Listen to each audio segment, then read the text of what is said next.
Class 10th exercise 5.3 question number 11। Question है बच्चों, एक एपी है। अब वो एपी क्या है, समांतर श्रेणी क्या है, वो तो हमें मालूम नहीं है, लेकिन उसके एन पदों का योग जरूर दे रखा है। ठीक है, तो अभी जो हमने क्वेश्चन किए थे, हमने जो क्वेश्चन नंबर 15 किया था, 10 किया था। अब आपको लग रहा होगा वैसे ही क्वेश्चन है, बहुत अलग है, क्योंकि वहां पर ए देखो, क्वेश्चन नंबर 10 में ए एन दे रखा है। क्वेश्चन नंबर 10 में क्या दे रखा है, ए एन, मतलब एनवा पद दे रखा है, एन ए टर्म दे रखा है। यहां पर फर्क आ गया, यहां पर उसने बोला है पदों का योग, एस एन दे रखा है ना। दोनों में जमीन आसमान का अंतर है, ये दोनों क्वेश्चन बहुत अलग है। 10 वाला अलग है, ये एस एन दे रखा है। इसका प्रथम पद आपसे पूछा है, पहला क्वेश्चन तो ये पूछा उसने। दूसरा, दो पदों का योग पूछा है, मतलब S1 और S2, इन दोनों का योग कितना होगा ये पूछा है। फिर सेकंड टर्म क्या होगा, सेकंड टर्म क्या होगा ये भी पूछा है। तो इसको मैं ऐसा लिख देता हूं, दूसरा पद, दूसरा पद मतलब सेकंड टर्म, ये भी इसने पूछा है। ठीक है, उसके बाद उसने कहा है थर्ड टर्म भी फाइंड करना है, 10th टर्म भी फाइंड करना है और एन टर्म भी फाइंड करना है। मतलब इतने सारे क्वेश्चन पूछ लिए उसने एक ही क्वेश्चन के अंदर। ठीक है, इतने सारे क्वेश्चन है ये, 1 2 3 4 5 6 क्वेश्चन के आंसर देने। और क्वेश्चन में दिया क्या है, एस एन दिया है, सन्ना एस एन। ठीक है, चलिए शुरू करते हैं। गिवन, आपको जो चीज़ दिया उसको लिख लेते हैं अपन।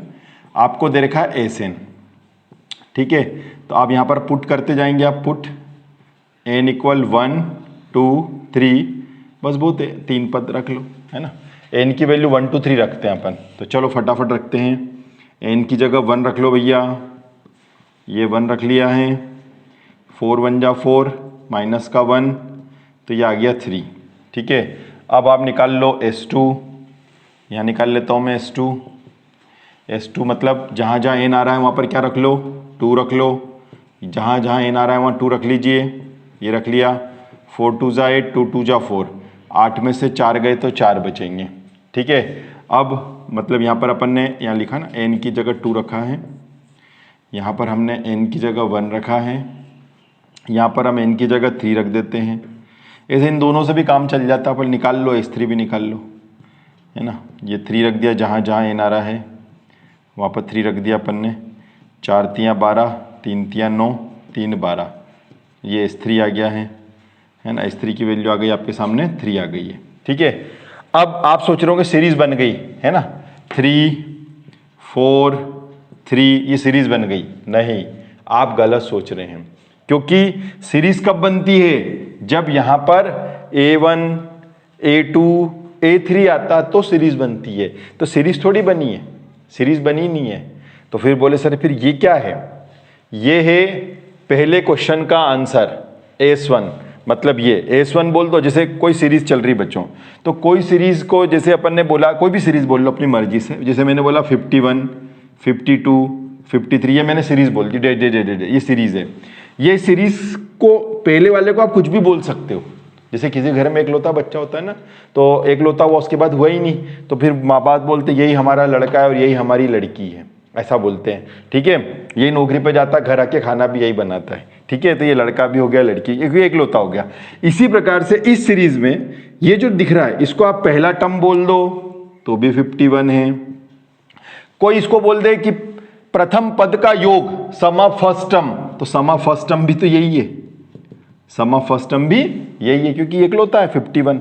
इसको आप प्रथम पद बोल दो, चाहे इस सीरीज का पहला टर्म बोल दो, या पहला पद का योग बोल दो, सम ऑफ फर्स्ट टर्म बोल दो, तो भी वही है। तो इसका मतलब है, ये बात तो फिक्स हो गई कि यह S1 ही A है, यह S1 ही A है। ठीक है, तो S1 की वैल्यू कौन है, 3 है। तो यहां तक तो समझ में आ गया अपने को, तो पहला आंसर तो ये आ गया। फिर उसने कहा था इन दोनों पदों का योग निकाल के बताओ, ये दोनों पदों का योग कितना है। ठीक है भैया, तो हमारे पास में दोनों पदों का योग पूछा है, तो S1 प्लस S2 मतलब 3 धन 4 बराबर 7। तो दो पदों का योग आ गया 7। S1 और S2 की वैल्यू कितनी आ गई, 7 आ गई। अब तीसरा प्रश्न थोड़ा घुमावदार है, ध्यान से सुनना।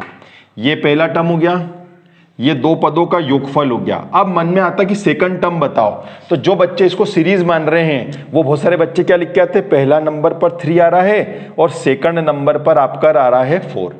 सेकंड नंबर पर क्या आ रहा है, 4 आ रहा है। ठीक है, तो अब आप यहां पर देखो, पहला टर्म कौन हो गया, पहला टर्म तो हो गया आपका 3 हो गया, और दोनों पदों का योग कितना हो गया, दोनों पदों का योग हो गया 7, क्योंकि ये पहला पद है और ये दो पदों का योगफल है, तो दो पदों का योगफल कितना है आपका, 4 है।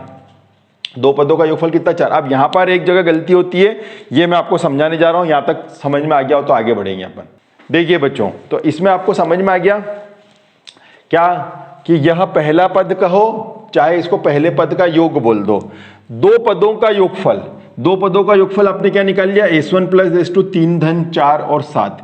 ये ऐसा का ऐसा जब आप एग्जाम में करके आएंगे तो आपका क्वेश्चन गलत हो जाएगा। क्यों, क्योंकि अब आप खुद देखिए उसने क्या बोला था, उसने ध्यान से सुनना, क्योंकि गलती कहां पे मालूम पड़ेगी, जब तीसरी चीज आप करोगे। अभी तक तो आपको बहुत सही लग रहा है कि पहला पद 3 है, दो पदों का योगफल, मतलब सर ने बोला था s1 और s2 कर लो, तो 3 और 4 7 सही हो, तो 3 और 4 7 ही होते हैं। ठीक है, लेकिन जैसे ही आप दूसरा पद निकालने जाओगे वहां आपको मिस्टेक मालूम पड़ जाएगी, क्योंकि दूसरा पद कैसे निकालोगे, पहले पद को सम में से माइनस करोगे तो कितना पद आ जाएगा, दूसरा पद आ जाएगा। तो दूसरा पद क्या है, 4 आ रहा है आपका, दूसरा पद 4 आ रहा है, जबकि दूसरा पद 4 नहीं है। तो इसका मतलब गलती कहां पर हुई है, गलती यहां पर हुई है। तो अब मैं इसको फाइनल समझाते जा रहा हूं, ध्यान से सुनते जाना।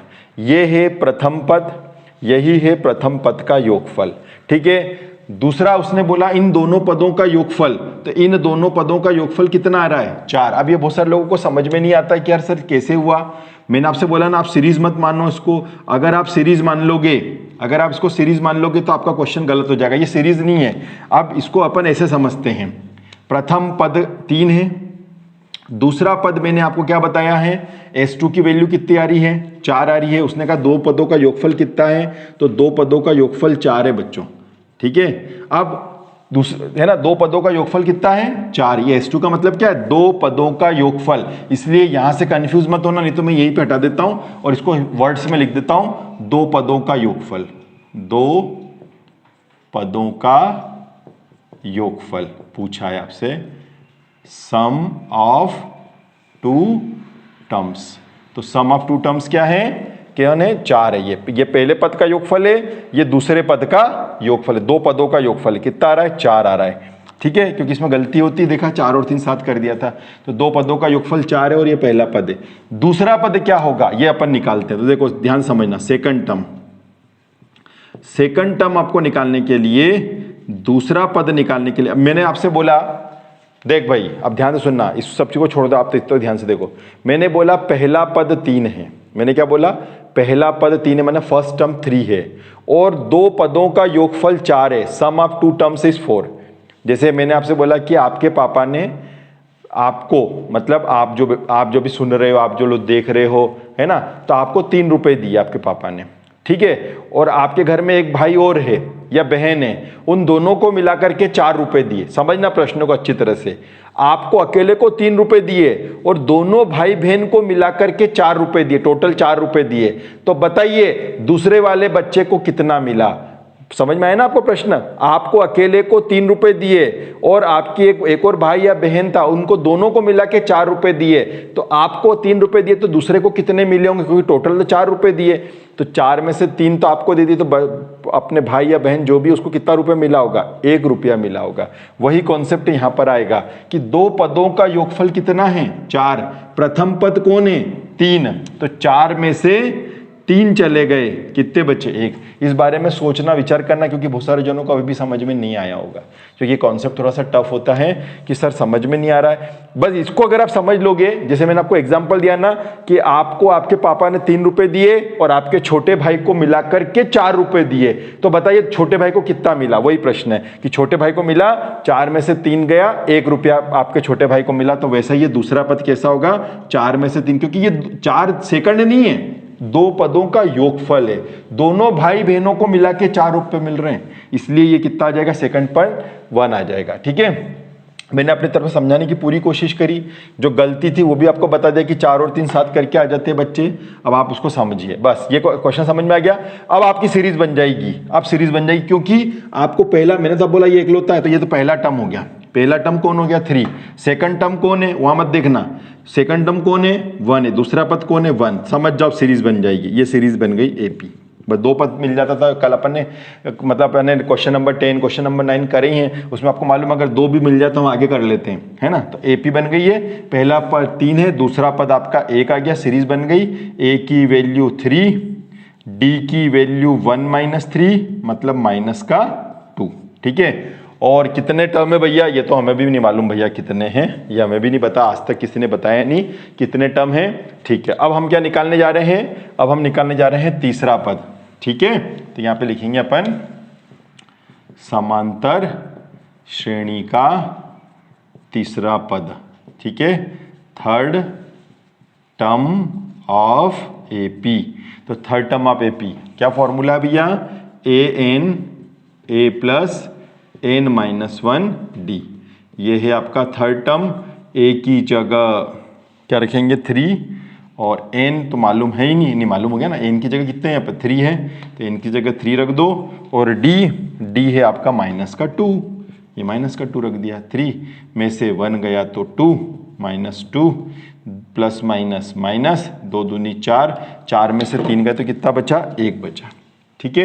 ये आ गया, कौन सा टर्म आ गया, थर्ड टर्म आ गया। अब उसने क्या पूछा आपसे 10वां पद भी निकालो, अब तो कोई सा भी पद निकाल सकते हैं हम संसार का, 10वां पद निकालना, तो यहां लिख देंगे अपन 10th टर्म ऑफ AP।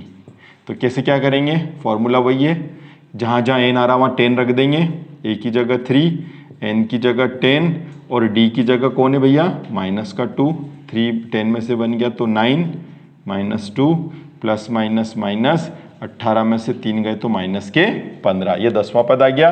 और क्या पूछा भाई साहब ने, इसका N टर्म पूछा है, N टर्म बताओ, तो N टर्म बता देते हैं अपन, AN A plus N - 1D।